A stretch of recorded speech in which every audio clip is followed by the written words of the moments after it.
ناظرین، روپیہ پیسہ میں آپ کو خوش آمدید کہتے ہیں، اور پھر ایک انیملی جیسے کہ کافی دفعہ کرتی ہے وہ ہو گئی ہے۔ مجھے شعبہ تحقیق بتا رہی ہے کہ اوپن مارکیٹ کا ریٹ اس وقت زیادہ ہے، انٹر بینک کا کم ہے۔ صحیح کہہ رہا ہوں؟ سوری، انٹر بینک کا زیادہ ہے، اوپن مارکیٹ کا کم ہے۔ انیملی کریٹ ہو گئی، سمجھ گئے نا آپ؟ اسے ہی انیملی کہتے ہیں۔ جب کوئی غیر معمولی چیز ہو جائے تو اسے انگلش میں انوملی کہتے ہیں۔ تو بیسیکلی یہ انیملی کریٹ ہو گئی، اور یہ اس وجہ سے کریٹ ہو رہی ہے کہ جناب والا ڈالر کی قدر میں کمی آ رہی، وہ بھی تیزی سے۔ لیکن سوال یہ پیدا ہوتا ہے کہ انٹر بینک ریٹ میں جو کمی آ رہی ہے، یہ تو بینکاری سسٹم کے اندر ڈالر کی قدر گر رہی ہے۔ تو بینکاری سسٹم اور اوپن مارکیٹ میں تو بہت بڑا فرق تھا۔ تو سمجھ سے بالاتر ہے کہ یہ معاملہ انٹر بینک ریٹ میں کیوں پیش آ رہا ہے۔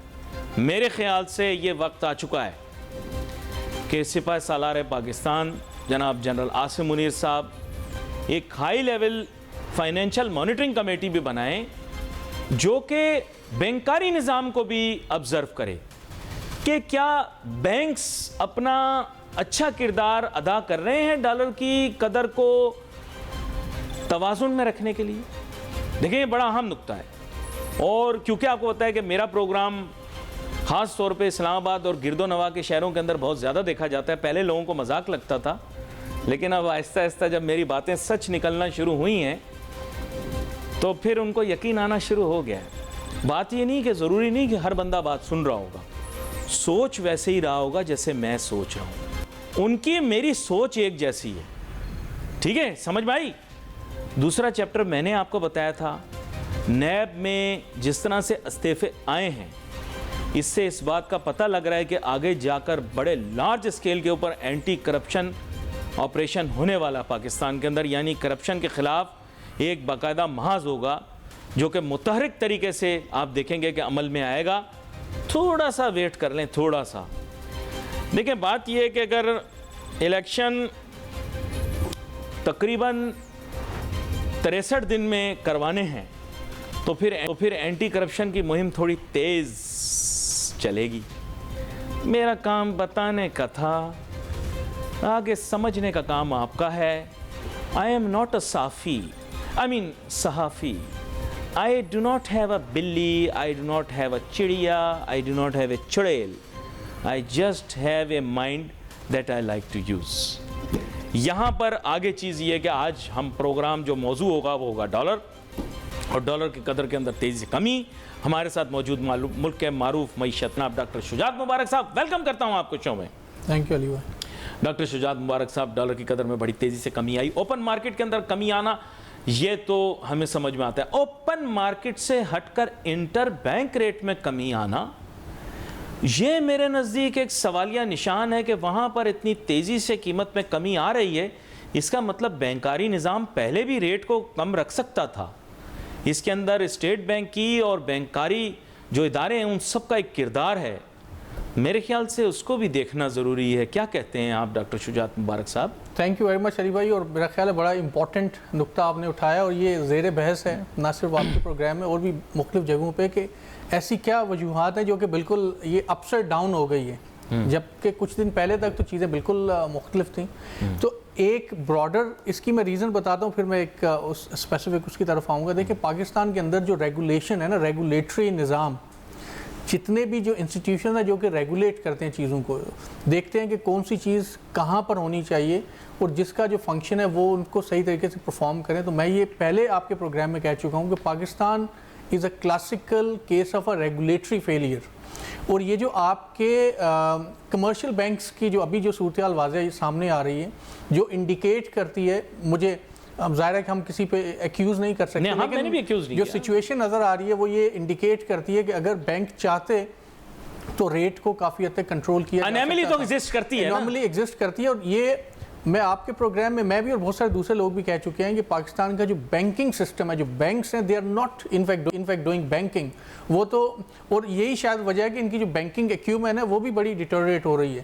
تو میں یہ سمجھتا ہوں جو یہ موجودہ انوملیز ہیں، جو یہ جو ڈفرینسز آ رہے ہیں، اس کی ایک وجہ شاید جو ہمارے ریگولیٹری، میں کسی اسٹیٹ بینک پہ یا کسی ادارے پہ الزام نہیں لگا رہا، لیکن مجھے یہ لگتا ہے کہ ہمارے یہ ریگولیٹری نظام کے اندر کچھ لوپ ہولز ہیں جو اس کو ریفلیکٹ کر رہے ہیں، نمبر 1۔ نمبر 2، ہمارے بینکنگ سسٹم کے اندر چند ایسے عناصر ہیں جو کہ اپرچونیٹیز کا فائدہ اٹھاتے ہیں اپنے ویسٹڈ انٹرسٹ کے لیے، اپنے چھوٹے چھوٹے گولز کے لیے، وہ ایک نیشنل انٹرسٹ کو نقصان پہنچا رہے ہوتے ہیں۔ تو یہ دو اس کی امپورٹنٹ بڑی وجوہات ہیں جس کی وجہ سے یہ موجودہ اناملیز نظر آ رہی ہیں۔ یہ بڑا اہم نقطہ ہے اور اس کے اوپر مزید بھی میرے خیال سے تحقیق کی بہت زیادہ ضرورت ہے، لیکن مسئلہ اس سے زیادہ سنجیدہ یہ ہے کہ کیا آپ کے خیال سے فورینزک طریقے سے بھی اس چیز کا معائنہ کرنا ضروری نہیں ہے؟ کیونکہ دیکھیں ہر روپیہ جو مطلب ڈالر کی قدر کے اندر ہم جب اضافہ دیکھتے ہیں تو میرے خیال سے ملک کے خسارے ہیں، ملک کے قرضہ جات ہیں، ملک کے بیرونی قرضہ جات ہیں، ان پر فرق پڑتا ہے۔ ظفر پراچا صاحب ہمیں جوائن کر رہے ہیں بذریعہ ٹیلی فون لائن، اور آپ جانتے ہوں گے کہ اس کاروبار سے منسلک بھی ہیں اور جو اس کی تنظیم ہے اس کے اہم عہدیدار بھی ہیں۔ ویلکم کرتا ہوں سر آپ کو شو میں ظفر پراچا صاحب۔ ظفر پراچا صاحب آپ کو میری آواز آ رہی ہے؟ جی آ رہی ہے جناب۔ ظفر پراچا صاحب بات کچھ اس نوعیت کی ہے کہ چلو اوپن مارکیٹ کے اندر قدر گر گئی تو وہ تو سمجھ میں آنے والی بات ہے، لیکن انٹر بینک کے اندر ریٹ گر رہا ہے، یہ بھی تو ایک بہت بڑا سوالیہ نشان ہے۔ اس کا مطلب بینکاری نظام جو ہے وہ بھی ڈالر کے ریٹ کو کنٹرول کر سکتا تھا ماضی میں، انہوں نے بھی ریٹ کو آگے جانے دیا۔ تو میرے خیال سے یہاں پر اجاگر ہوتا ہے ایک تو ہمارے ہاں سینٹرل بینک کا کردار اور ساتھ ساتھ بینکاری اداروں کا بھی کردار، کیونکہ مین ایم یہ کہ اوپن مارکیٹ کے اندر تو ہم بلیم دے سکتے ہیں، آپ لوگوں کو بلیم دے سکتے ہیں، اسمگلرز کو اور بلیک مارکیٹرز کو دے سکتے ہیں، لیکن انٹر بینک ریٹ میں کے کم ہونے کا تو تعلق جو ہے براہ راست بینکاری نظام سے۔ اس بارے میں روشنی ڈالیں۔ السلام علیکم جناب۔ وعلیکم السلام۔ جی بات یہ ہے کہ جس وقت ملک ہمارا جس صورتحال سے گزر رہا ہے، میں اس وقت بلیم گیم میں نہیں پڑھنا چاہتا ہوں۔ نہیں پڑھیں، بالکل ٹھیک ہے، لیکن کیونکہ اب اس میں یہ وقت آ گیا ہے کہ ہم سب کو اجتماعی طور پہ ٹھیک ہونا ہے جی، اور چیزوں کو ٹھیک کرنا ہے، کیونکہ جو چیف آف آرمی سٹاف ہیں انہوں نے بھی اس بات کا مصمم ارادہ کیا ہے، اور جو ان سے میٹنگز ہوئی ہیں ہم لوگوں کی، اس میں بھی انہوں نے بڑی کلیئر ڈائریکشن دی ہے اور ہر ایشو کو ڈسکس کیا ہے، نمبر 1۔ نمبر 2 بات جو آپ نے انٹر بینک بات کی کہی، تو اس میں کوئی شک نہیں ہے کہ ماضی میں وہاں بہت کوتاہیاں، غلطیاں، مینوپولیشن، اسپیکولیشن ہوئی ہے، اور جس کی نشاندہی اسٹیٹ بینک کے گورنر صاحب نے کی، فائنانس منسٹر صاحب نے کی، ہماری اسٹینڈنگ کمیٹیز نے کی۔ کنسرنز ہیں اور بہت بڑے بڑے پروفٹس ہیں اس سال بینکس کے فورن ایکسچینج کے اندر، اور یہی وجہ ہے کہ وہ اب جو ہے ایکسچینج کمپنیز پہ بھی نظریں گاڑے ہوئے ہیں، اور وہ ایکسچینج کمپنیز کا بزنس بھی لینا چاہتے ہیں تاکہ وہ ڈومینیٹ کر سکیں۔ تو اگر وہ آتے ہیں موسٹ ویلکم، ایک ہیلدی کمپٹیشن کے طور پہ آئیں تو ضرور آنا چاہیے، لیکن یہ سوچ کے کہ ایکسچینج کمپنیز ختم ہو جائیں اور وہ ڈومینیٹ کریں، تو وہ میرا خیال ہے ماضی میں بھی کوئی کامیابی نہیں رہی ہے۔ اچھا، یہ نقطہ چونکہ آپ نے اٹھایا تو اب اس کی وضاحت کیجئے گا۔ جو ہم نے پرچے یا وہ دیکھی ہیں، پریس ریلیز دیکھی ہیں، یا جو بھی ہم نے چیزیں دیکھی ہیں، اس میں ہمیں یہ بتایا جا رہا ہے کہ شاید جو اپر کیٹیگری کی ایکسچینج کمپنیاں ہیں وہ اپنا کام جاری رکھ سکیں گی، لیکن ان کو اپنا کیپٹل بڑھانا پڑے گا۔ جو آپ لوگوں کے شاید دوسرے درجے کی ہیں کمپنیاں، ان کے پاس یہ آپشن ہوگی کہ وہ ضم ہو جائیں اونچے والے درجے کے ساتھ، اور جو میرے خیال سے فرینچائزی ہیں ان کے لیے بھی شرائط، قواعد و ضوابط تبدیل ہو گئیں۔ مختصر صاحب یہ بتا دیں کہ یہ وقت کتنا آپ لوگوں کو دیا گیا ہے، اور کیا یہ پاسبل ہے اتنی جلدی یہ سب چیزیں ایگزیکیوٹ ہو جائیں؟ دیکھیے جناب، بات یہ ہے، میں اس کو خوش آئند قرار دیتا ہوں جو ریسٹرکچرنگ کی ہے اسٹیٹ بینک نے، کیونکہ ہم کو 2 ادارے اس وقت کام کرتے نظر آ رہے ہیں۔